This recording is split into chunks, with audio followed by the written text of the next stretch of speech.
Hi, welcome to chapter 6. This is the last chapter of the year. Oh my goodness. So, starting with section 1, we are still dealing with integrals, antiderivatives, all that good stuff. So, in this section, we are specifically looking at area of a region between two curves. So, up until now, we've been dealing with antiderivatives and integrals where we were talking about the area of underneath just one curve. So we started off, if you remember, like when we did the rectangles and the trapezoids and all of that, we were estimating the area underneath a curve by making rectangles, finding the areas of each of those rectangles, and then adding them all together. And then we also had the other direction where we like either did the left side or the right side rectangles.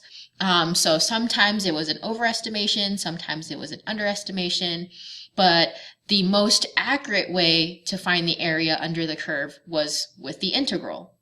And so that's this middle picture here, where we can figure out the exact area by finding the integral from a to b. So there's like actual endpoints, and then we integrate the function. So keeping in mind that like we used to estimate by doing rectangles, and then we figured out the actual way with the integral, this time we are going to look at an area underneath the curve, but like sandwiched in between two curves actually. So visually, this is what we're trying to find. If we have this like shaded pink area right here in the middle, if we are trying to find just this pink area, the easiest way to do that is to actually figure out the area from this top curve and everything underneath, because remember we said the area underneath a curve is just the integral. So like if I took the integral from a to b of this top curve, which is f of x, and then if I subtract out this bottom portion here, that'll leave me with the area that's in the middle. So to find the area of the bottom portion, it's the area underneath the other curve, which is, we called it g of x. So now we're looking for the integral from a to b of g of x. So if we're subtracting these two integrals, we can actually rewrite this so that it looks like this here. This is how we're going to find the area in between two curves. So we find the integral from a to b of f of x minus g of x. Because if you're subtracting the two different integrals together, you can actually combine them as long as their endpoints are the same. Alrighty, so first example. So let's say we're given these functions here. We got f of x equals negative x squared, g of x equals x plus 3, and then we want to bound it within x equals 1 and x equals 3. So if you don't know what your graphs look like, it does help to actually graph it out first. And at this point in time, you should know what these graphs, at least like the general shape of it, should look like, maybe not the exact points, but the f of x equals negative x squared. This should be a parabola. It's facing downwards because it's negative. G of x equals x plus 3 should be a line because it's in the form of y equals mx plus b. X equals 1, x equals 3. These are just vertical lines because it's x equals, so it's vertical. But in case you needed to know what the graphs look like, here we go. I've graphed it out for you. So as you can see, this purple line right here is our g of x. The red line is the x equals 1, the blue line is x equals 3, and then the green is obviously the parabola, which is f of x.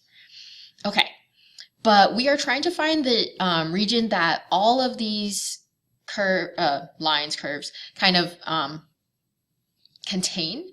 So really the shaded area we're looking for here is this section right here.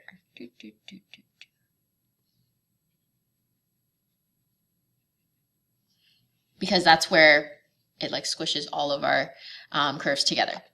So knowing this, if that's the curve that we're trying, or if that's the area that we're trying to find, then when we kind of think about this in terms of like our integral, setting this up, we need endpoints, and the endpoints we usually use are x values. So like where does the endpoints or x value start, where does it end, and can kind of, I feel like it's obviously, it starts at x equals 1 and ends at x equals 3.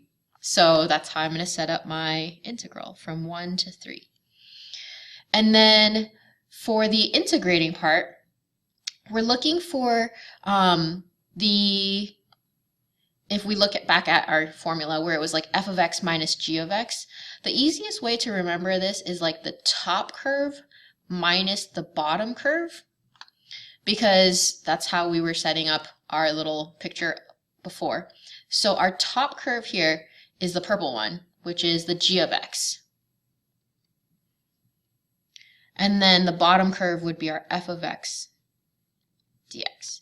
So filling this in with our equations, g of x was x plus 3 minus f of x was negative x squared. And then from here, you should be able to integrate pretty easily, because we end up with x plus 3 plus x squared. And so that means we can integrate using our power rule. So we get x squared over 2 plus 3x plus x cubed over 3. And then we're plugging in our endpoints of 1 to 3, and then solving from there. So I've plugged in x equals 3, then I've plugged in x equals 1, and then we're subtracting the 2. So simplifying this down, I end up with 135 over 6 minus 23 over 6 for each of those two parentheses, and then simplifying and reducing, my final answer is 56 over 3. So we're saying 56 over 3 is about, what, 15.3 or something. So we're saying this shaded area here is going to be about 15.3. All right, for my next example, it's going to be similar, except they don't give us those endpoints anymore. So this time we're going to find the area bounded by the graphs of f of x equals 2 minus x squared and g of x equals x. So again, it really helps, especially if you're a visual person, to know what the graph looks like first. So the f of x equation should be an upside down parabola, kind of moved up to, and then g of x should be a line that goes through 0, 0. If you want a picture, here we go. There's our graph. And so this time, as you can see, you can't actually see, like there's no like regions that it's bounded by, or like the vertical lines that it's bounded by. So when it asks for the area bounded by the graphs of these things, the area we're looking for is right here. And so I've graphed it really nicely where like it's easy to tell what x value that this shaded region starts and ends at, because if you look like right here at this point, that's kind of where our shaded region starts, because that's where the two graphs cross. And then over here is going to be where the endpoints are going to end, or our shaded region ends, because that's, again, where the two graphs cross.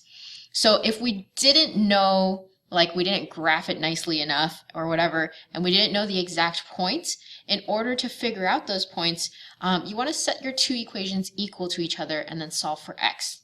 That's how you would get your endpoints for your integral. All right, so first we're going to set our two equations equal to each other, solve for x.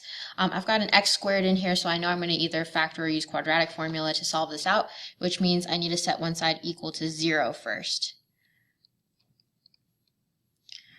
And then once I have that done, this one does factor into x plus 2 and x minus 1. So that means x equals negative 2 and x equals 1, which also you can clearly see from the graph. Okay, so now that we've solved for where the endpoints should be of our integral, now we can set up our integral using the endpoints of negative 2 to 1. And then we're doing our top curve minus the bottom curve. So the top one was the parabola, which is the 2 minus x squared. And then we're subtracting from the bottom, which is the g of x equals x. So simplifying this out and making it look nicer, we have 2 minus x squared minus x dx. And then we can integrate using the power rule. So I get 2x minus x cubed over 3 minus x squared over 2. And then we're plugging in our endpoints of 1 and negative 2. All right, so plugging in my numbers, I get simplify it all the way down to 9 over 2. So we're saying this shaded area is 4.5. All right, for our last example today, we are trying to find the area of the shaded region bound by these two curves. So we got f of x equals 3x cubed minus x squared minus 10x, and g of x equals negative x squared plus 2x. So I've graphed it for you here. So hopefully you see there's actually like two different sections of areas that are bounded by the two curves, because there's this part right here, And then there's also this part right here. Everything else is kind of like open and not closed together. So because there's these two parts, we're going to have to set up two different integrals for them.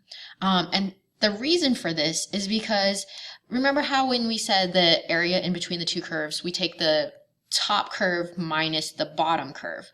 Well, for these two regions, our top and our bottom switch. Because in this first section over here in the left, the top is the green one, and then the bottom is the purple. But then the second shaded region, the top is now the purple, and the bottom is the green. So our two different integrals will have different equations because the top minus bottom will be different from each other. But before we can do anything, we have to figure out where the two graphs intersect so that we know where to set up our endpoints for each of our two integrals. To do that, we start by setting our equations equal to each other, and then we want to solve for x by moving everything over to one side so that it could equal 0, and then we should be able to factor. Alrighty, so solving for x, I could factor out a 3x as a GCF, and then I can factor more to get x equals 0, -2, and 2, which does make sense because looking at my graph, it looks like the graphs cross right here at x equals 0, right here at x equals 2, and way down here when x is also -2. Okay, so now that we know what the intersection points are, now we can set up our integrals with the endpoints. So my first integral is going to be from -2 to 0, because that's that first portion of the shaded region. And then the top curve here was the green one, which is the 3x cubed minus x squared minus 10x. And then, so that's the top, minus the bottom of -x squared plus 2x dx. Then, that's my first integral. My second one will then go from 0 to 2, and then the top and the bottom switch. So it'll be -x squared plus 2x now, that's my top curve, minus my bottom curve, which is the 3x cubed minus x squared minus 10x dx. Okay, so now we just have to integrate and plug everything in.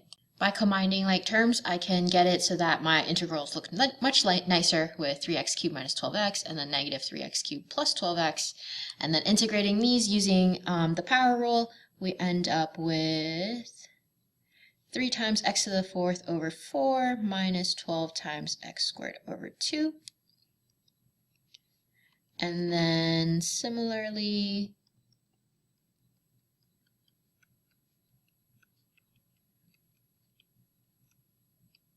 I have it with just the sign switched.